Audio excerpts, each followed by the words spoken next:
The Highly Sensitive Person by Elaine N. Aron, Ph.D. Picture this. A young college student named Kristen sits across from a psychologist. She's bright, articulate, but there's a tremor in her voice that won't quite settle. "I'm sorry," she whispers, barely meeting the doctor's eyes.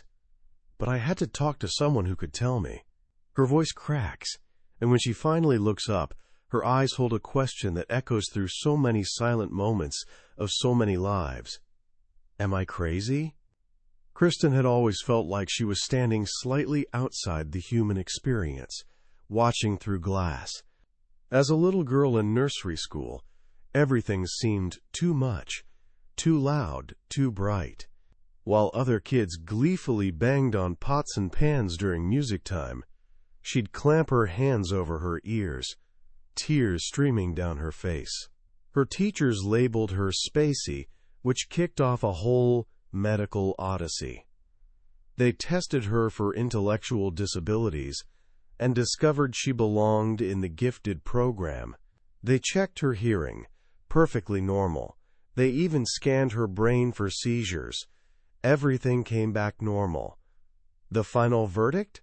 She had trouble screening out stimuli. But all young Kristen heard was the same relentless message. Something is fundamentally wrong with you. This shadow followed her into adulthood until, overwhelmed by relationships, life changes, and travel, she found herself teetering on the edge of a breakdown, convinced she carried some fatal character flaw. But what if I told you that this feeling, this sense of being perpetually overwhelmed, too emotional, too reactive, isn't a defect at all? What if it's more like being a Stradivarius violin in a world full of acoustic guitars? This is the radical, life-altering premise of Dr. Elaine N. Aron's international phenomenon, the highly sensitive person. For millions of readers, this book has been nothing short of revelatory, finally putting a name to something they'd always felt but never understood. Dr. Aron, a research psychologist and psychotherapist, wasn't just an academic observer. She was exploring her own experience. After an intense reaction to a medical procedure, her therapist casually mentioned, "But of course you were upset. You're a highly sensitive person." That single observation ignited years of research, hundreds of interviews, and clinical work that eventually became this transformative guide. Today, we're diving into the world of the highly sensitive person, or HSP. And I promise you this, by the time we're done, you'll see yourself, or someone you deeply care about, through a completely different lens. You'll understand why some people feel everything more intensely, notice what others walk right past, and desperately need quiet spaces to restore themselves. Most importantly, you'll discover that this trait isn't some weakness to overcome, but a profound strength waiting to be understood, honored, and unleashed. This isn't just about surviving the overwhelm, it's about learning to absolutely thrive. Have you ever been hit with, "You're just too sensitive for your own good"? Maybe you've heard variations like, "Don't be such a crybaby," or "Why do you take everything so personally?" If those phrases land like familiar punches, if they echo somewhere deep in your memory, then you know what it's like to suspect there's something fundamentally different about how you experience the world. Like you're navigating life with one less protective layer than everyone else seems to have. Here's what Dr. Elaine Aron wants you to know. You're not flawed. You're not damaged goods. You're quite possibly a highly sensitive person. And here's the kicker. It's not a disorder. It's a completely normal, neutral, inherited trait. Think of it like having green eyes or being naturally left-handed.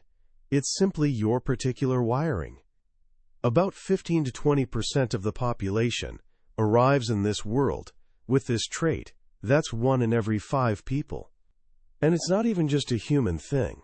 Scientists have observed it in over 100 different species, from fruit flies and fish all the way up to dogs, cats, and monkeys.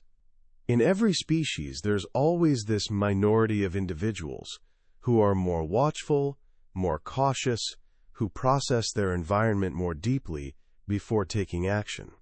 Think about that for a second. Evolution has preserved this trait across countless species and millions of years. It must serve some vital purpose. So what is that purpose? And what does being an HSP actually look like in daily life? The foundation is a nervous system that's calibrated differently. It's not that your senses are superhuman. Your vision and hearing aren't necessarily better than anyone else's. The real difference is in your brain. You process information, all information, more thoroughly. Imagine two computers. One is a standard laptop that handles tasks efficiently and quickly. The other is a supercomputer that analyzes every piece of data from multiple angles, cross-references it with past information, and spots subtle patterns the standard model would completely miss. That supercomputer, that's the HSP brain. This deeper processing creates some predictable patterns, which Dr. Aron brilliantly captures with the acronym DOES. Understanding this is like finding the instruction manual you never knew existed. First up, D is for depth of processing. This is the absolute bedrock of the trait. You think more about, well, everything. When you're making decisions, you're considering every angle, every possible outcome, every ripple effect. This is why you might take longer to decide than others. Not because you're wishy-washy, but because you're thorough. When you're in conversation, you're not just hearing words. You're reading tone, body language, the subtext, what's being carefully avoided. This deep processing fuels your rich inner life. You have vivid, memorable dreams, a powerful imagination, and this constant internal dialogue running in the background.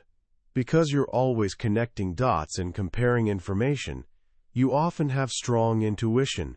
You just know things without being able to point to exactly why. You see connections others walk right past. The second letter is O, for overstimulation. This is the part of the trait that HSPs, and everyone around them, notice most obviously.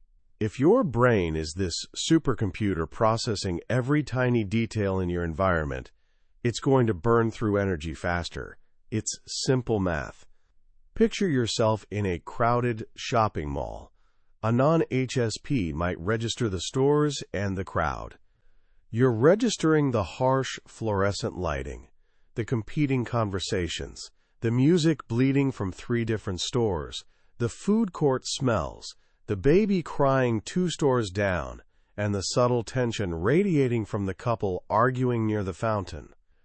You're absorbing and processing all of it simultaneously. What's merely busy for others becomes crushing for you. Your nervous system floods. This isn't weakness. It's the logical consequence of your particular wiring. This is why you need to retreat after a stimulating day. You might need a quiet, darkened room, not because you're antisocial, but because your nervous system needs to reboot. You've simply hit your processing capacity sooner than others do. Third, E is for emotional reactivity and empathy. HSPs feel everything on a more intense frequency. The highs soar higher, and the lows sink deeper. And this isn't just about negative emotions. You react more powerfully to a stunning piece of music, a breathtaking sunset, or a small act of kindness. You're deeply, sometimes overwhelming, moved by art and beauty. But yes, you also feel criticism more sharply and carry the world's pain more heavily. This emotional intensity connects directly to empathy. You don't just intellectually understand how someone else feels, you actually feel it with them. When a friend is hurting, you don't just sympathize. Part of you experiences that same hurt in your own body. This happens because of mirror neurons in the brain, which fire both when we do something and when we watch someone else do it. Brain scans show that HSPs have more active mirror neuron systems, especially when viewing photos of people showing emotion. This remarkable capacity for empathy makes you an extraordinarily caring friend, partner, and parent. You're naturally tuned into the emotional frequencies of others, but it also means you have to guard against absorbing too much of other people's distress. Finally, S is for sensing the subtle. This is about your awareness of tiny details that others simply don't register. You're probably the first person to notice the plant in the corner needs water, or that your friend got a haircut, even if it's just a trim. You pick up on micro-expressions and subtle shifts in tone that make you remarkably perceptive in social situations. You can often sense what someone is feeling before they say a word. You might also notice delicate physical sensations others miss. Subtle scents or flavors, slight temperature changes, the scratchiness of certain fabrics. Again, this isn't about having superior senses. It's about your brain paying closer attention to sensory information. So, DOES, depth of processing, overstimulation, emotional reactivity, and sensing the subtle. These 4 elements come as a package. You can't cherry-pick the advantages. The intuition, the empathy, the creativity, the profound appreciation for beauty, without also getting the challenges, primarily that tendency to become overstimulated. Now, you might be thinking, wait, this just sounds like introversion or shyness. That's probably the most common misconception, and it's one of the most critical things Dr. Aron clarifies. Shyness is a learned fear of social judgment. Sensitivity is an inborn biological trait. You arrive with it. While many HSPs develop shyness, because constantly hearing you're too sensitive can definitely make you self-conscious, it's not the same thing. In fact, Dr. Aron's research revealed that about 30% of HSPs are actually extroverts. They genuinely enjoy being around people and get energy from social connection. But even an extroverted HSP will eventually hit overstimulation and need to withdraw and recharge, which can be confusing for them and everyone around them. An extroverted non-HSP, by contrast, actually gets energized by more and more social interaction. The confusion with introversion makes sense too. About 70% of HSPs are introverts. Introverts are people who prefer quieter, less stimulating environments, and a handful of deep relationships over a huge social circle. This naturally meshes well with the HSP trait. But not all introverts are HSPs. Some introverts just prefer their own company without having that hyper-tuned nervous system. And as we just established, not all HSPs are introverts. The core of the trait isn't about being social or not. It's about that depth of processing. The science behind this is genuinely fascinating. Researchers like Jerome Kagan at Harvard studied this trait in infants, calling it high reactivity. They discovered that from birth, about 20% of babies react more intensely to new stimuli, a colorful mobile, an unfamiliar sound. These babies pump their arms and legs, arch their backs, and cry more readily.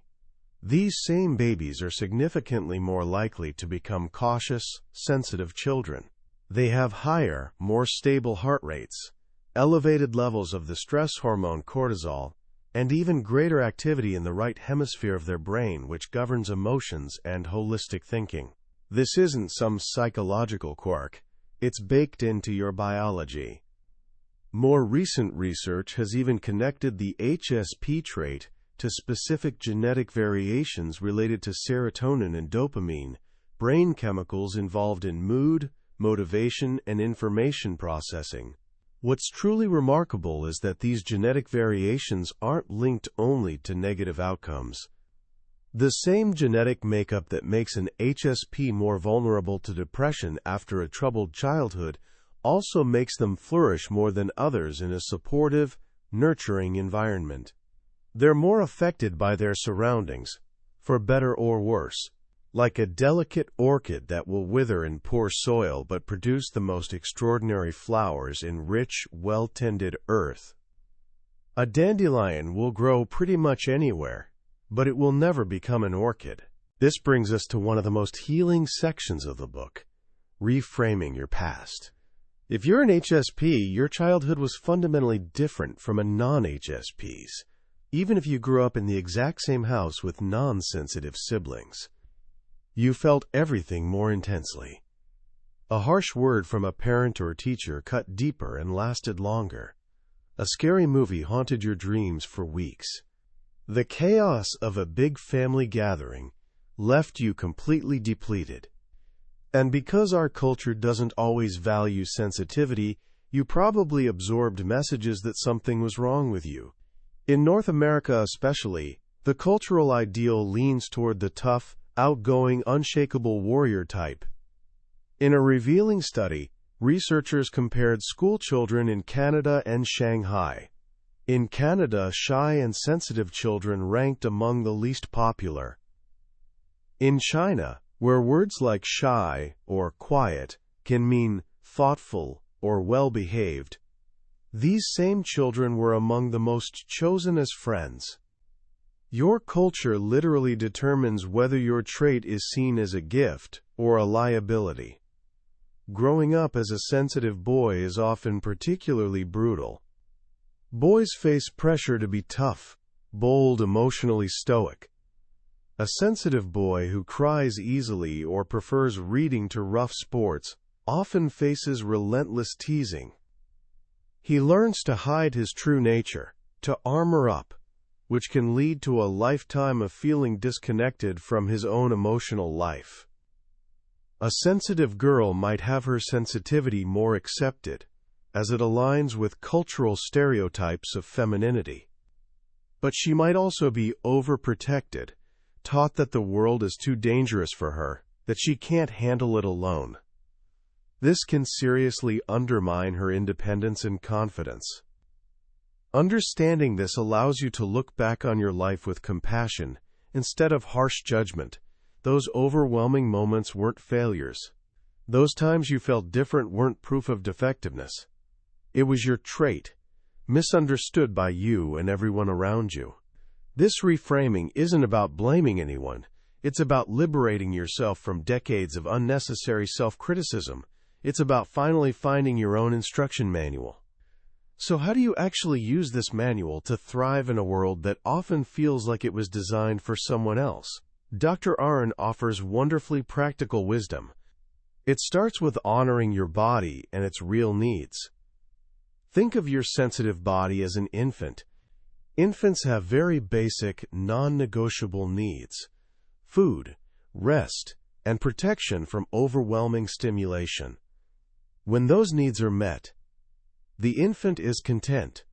When they're not, the infant cries. It sends out a distress signal. Your body does exactly the same thing. That feeling of being frazzled, irritable, or on the verge of tears, that's your body's distress signal. It's telling you it's had too much. The wise caretaker of an infant learns to anticipate needs and respond to early warning signs. You need to become that wise caretaker for yourself.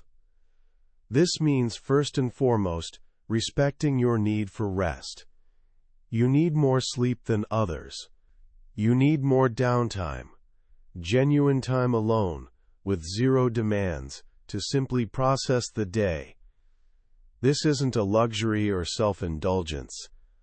It's a biological necessity. Pushing yourself to keep up with non-HSPs is a straight path to burnout, anxiety, and physical illness. It also means creating boundaries and actively managing your environment. This might look like declining that loud party when you're already drained. It might mean wearing noise-canceling headphones in an open-plan office. It might mean leaving a shopping trip early without guilt. It's about creating what Dr. Aron calls containers in your life. Safe, quiet spaces where you can retreat and recharge. Your home, your car, a quiet corner in a library, even a deep conversation with a trusted friend can all serve as containers. This need for a different lifestyle inevitably impacts relationships. An HSP in a close relationship with a non-HSP faces a classic challenge: drastically different optimal arousal levels. The non-HSP partner might want to hit a concert after a long work week, feeling energized by the prospect. For the HSP, that might sound like absolute torture. They're craving a quiet evening at home with a book. This isn't about right or wrong, it's a fundamental difference in wiring. The key is clear communication and mutual respect. The HSP needs to explain their trait without making it sound like an excuse or deficiency. The non-HSP needs to understand without taking it personally. It usually requires compromise, the non-HSP going out with friends sometimes, and other times the couple finding activities that are stimulating but not overwhelming for the HSP, like a walk in nature or a quiet museum visit. What about two HSPs in a relationship? It can be a beautiful haven of mutual understanding. They'll likely share similar rhythms and enjoy quiet activities together. The potential pitfall is that they might both become too withdrawn from the world, with no one gently encouraging new experiences. Also, when both partners are overstimulated simultaneously, it can be tough for either to be the calm, grounding presence the other needs. Whether your partner is an HSP or not, the depth of feeling and perception you bring to relationships is a genuine gift. You're intuitive, empathic, and deeply loyal. You're naturally attuned to your partner's needs and create rich, meaningful connections. This brings us to the larger role of HSPs in society, which Dr. Aron illustrates with a beautiful and powerful metaphor: the partnership between the warrior king and the priestly advisor. Throughout history, thriving societies have often featured these two types of leaders. The warrior king is bold, aggressive, outward-focused. The explorers, the builders, the ones who charge into action, the non-HSPs. But a warrior king alone can be impulsive, reckless, short-sighted. They need the counsel of the priestly advisor, the thoughtful, cautious, inward-focused one. The historians, judges, philosophers, artists, spiritual guides, the ones who say, "Hold on, let's think about the consequences. Let's consider the subtle details. Let's look at the bigger picture," the HSPs. The warrior king might hold the power, but the priestly advisor holds the wisdom. Society desperately needs both. The warriors push civilization forward, but the advisors keep it from running off a cliff. Your vocation as an HSP is to embrace your role as an advisor. Whatever your profession, teacher, accountant, scientist, artist, parent, you bring a depth of thought, conscientiousness, and awareness of subtleties that's desperately needed. You're the one who spots errors before they become disasters. You're the one considering ethical implications. You're the one with vision for a better future. In a business culture that often glorifies the aggressive warrior style, it can be hard to value your quieter, more reflective contribution. But organizations that overlook their HSPs do so at their own peril. They lose their visionaries, their quality controllers, their moral compass. Finding the right work is absolutely crucial for an HSP's well-being. Many HSPs thrive in careers allowing for deep concentration and creativity. Writing, research, therapy, the arts. Many are drawn to helping professions because of their natural empathy. Some discover that self-employment is ideal, allowing them to control their hours and environment. The key is finding work that's meaningful to you and doesn't leave you constantly overstimulated and drained.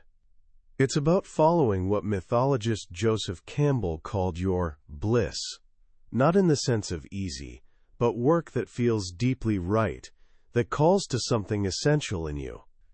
This leads us to the final and perhaps most profound aspect of the highly sensitive life: the realm of soul and spirit. HSPs are natural contemplatives. Our tendency toward deep processing and rich inner lives inevitably leads us to the big questions. What's the meaning of life? What's my purpose? What lies beyond the material world? Dr. Aron's interviews and research consistently show that HSPs have richer, more active spiritual lives than others, whether through organized religion, personal spiritual practices like meditation, or deep connection to nature and art. Your sensitivity is a doorway to the transcendent. You're more receptive to moments of awe, wonder, and mystery. You're more likely to have profound spiritual experiences, vivid, meaningful dreams, and a sense of connection to something larger than yourself. In a world that's often loud, cynical, and superficial, your ability to create and hold space for the sacred is invaluable. You're the keeper of the inner life, the one who reminds society that reality extends beyond what can be seen and measured. This is the ultimate expression of the priestly advisor role. It's not about weakness or fragility. It's about possessing a different kind of strength, the strength to see deeply, feel profoundly, and connect with the very soul of the world. To be a highly sensitive person is to be given a special, though sometimes challenging, instrument. Your task isn't to wish for a different one, but to learn to play yours beautifully. It means accepting that you'll feel the world's sorrows more keenly, but also experience its joys more intensely. It means honoring your need for quiet and solitude, not as retreating from life, but as the necessary condition for hearing the subtle music of your own soul. And it means having the courage to share the wisdom, creativity, and compassion that are your birthright. Your trait isn't a burden, it's your calling. As we step back from the highly sensitive person, what strikes me most is how this book functions as a mirror. For so many readers, it's the first time they've seen their true reflection, not the distorted image painted by a misunderstanding world. Dr. Aron's work transcends psychological theory. It's an act of profound validation. It takes what's been labeled a flaw and reframes it as fundamental, valuable human diversity.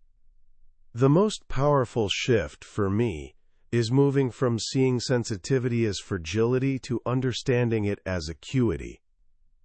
It's not about having thinner skin, it's about having a more powerful antenna. This simple perspective change is revolutionary. It frees you from the exhausting, impossible task of trying to toughen up, and instead invites you into more authentic work, learning to manage your finely tuned system. The warrior king and priestly advisor metaphor is brilliant because it gives this trait a noble, essential place in humanity's story. It says, your way of being isn't just okay, it's necessary. In today's world, which seems to grow louder, faster, and more overstimulating daily, this message feels more urgent than ever. We're drowning in information while starving for wisdom. We're more technologically connected but often feel more emotionally disconnected. The HSP, with their preference for depth over speed, meaning over noise, and authentic connection over superficial networking, offers a vital counterbalance. They're the ones who naturally pause, reflect, and ask the deeper questions our hurried world forgets to consider. So how can you start integrating this understanding into your life, starting today? Here are a few practical steps. First, get curious. If this description resonates, take the self-test in the book, or find it online. Don't treat it as a definitive diagnosis, but as a tool for self-reflection. Just seeing the questions can be illuminating. Ask yourself, do other people's moods affect me? Do I have a rich, complex inner life? Do I get rattled when I have a lot to do quickly? Answering honestly is the first step toward genuine self-knowledge. Second, Identify one primary source of overstimulation in your daily life and create a small, loving boundary around it. Is it your noisy commute? Maybe it's time for noise-canceling headphones. The constant stream of phone notifications? Try scheduling 1 hour of Do Not Disturb time daily. Feeling drained after social events? Give yourself permission to leave early, guilt-free. This isn't avoidance. It's strategic energy management. It's honoring your body's real needs. Third, practice reframing. Think back to one specific memory where you felt ashamed for being too sensitive. Maybe crying at school, or feeling overwhelmed at a childhood party. Now look at that memory through your new understanding. See that child not as flawed, but as a highly sensitive individual whose nervous system was simply overwhelmed. Offer your younger self the compassion and understanding they didn't receive then. This simple act can begin healing old wounds and building a foundation of deep, unshakable self-acceptance. That was a summary of The Highly Sensitive Person by Elaine N. Aron. We've explored the main ideas today, but here's the truth. A summary is like looking at a travel brochure. The real adventure happens when you take the trip yourself. The true magic of this book lives in those quiet reading moments, when a particular story or simple phrase connects with something deep in your own experience. This summary is a map designed to help you see if this is a journey you want to take. If anything we've discussed today has resonated with you, I genuinely encourage you to get a copy. Reading it isn't just about learning. It's an experience that can genuinely transform how you see yourself and your place in the world. The link to the book is in the description. Also, if you found this summary valuable and want to keep exploring the world's most impactful books, please take a moment to like this video and subscribe to the channel. It lets us know we're on the right track and ensures you won't miss our next journey into another life-changing book. Let's keep growing together.